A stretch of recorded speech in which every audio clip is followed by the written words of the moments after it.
Балаңызды тәрбиелегіңіз келсе, бесігіңізді түзеңіз. Саламатсыздар ма менің оқырмандарым? Менің есімім Меруерт ханым. Мен Мекемтас Бөбекжай балабақшасын таныстырғалы келіп отырмын. Мекемтас Бөбекжай балабақшасының телефон номері мен сұрақты мекенжайын описание бөліміне қалдырып кетемін. Маған тіркеліп, лайк басып, ой пікірлеріңізді комментарий бөліміне жазып кетсеңіздер болады.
Саламатсыздар ма? Менің есімім Айгерім Скендірқызы. Мен Мекемтас балабақшасының меңгерушісімін. Біз 2018-ден бері қарай жұмыс атқарудамыз.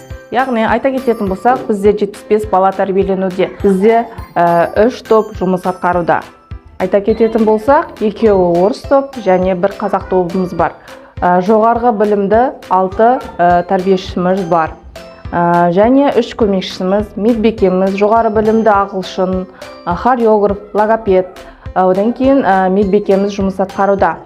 Біздің жетістіктеріміз әрбір бала келгеннен кейін 1-2 аптаның ішінде сөйлеуге, тілдерін дұрысталуға мүмкіндік береміз.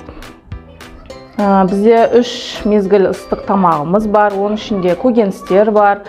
Күнделікті өздерінің таңғы астары, оның ішінде міндетті түрде біз жеміс-жидек береміз. Баланың өсуіне, ары қарай дамуына үлес қосу үшін. Апта сайын балдардың салмағын, бойын өлшейміз. Тағы да 2 балабақша жұмысқа қосылғалы тұр. Біріншісі осы Түркістан елді мекенінде Мекемтас 2 балабақшасы, екінші Сауран ауданында Қосмезгіл елді мекенінде Мұсабек ата балабақшасы іске қосылғалы тұр. Бізде барлық балаларымыз развозкамыз бар. Таңғы сағат 7:30-дан кешкі сағат 18:00-ге шейін жұмыс атқарады. Әрбір балдарыңызды бізге сеніп тапсыруларыңызға болады.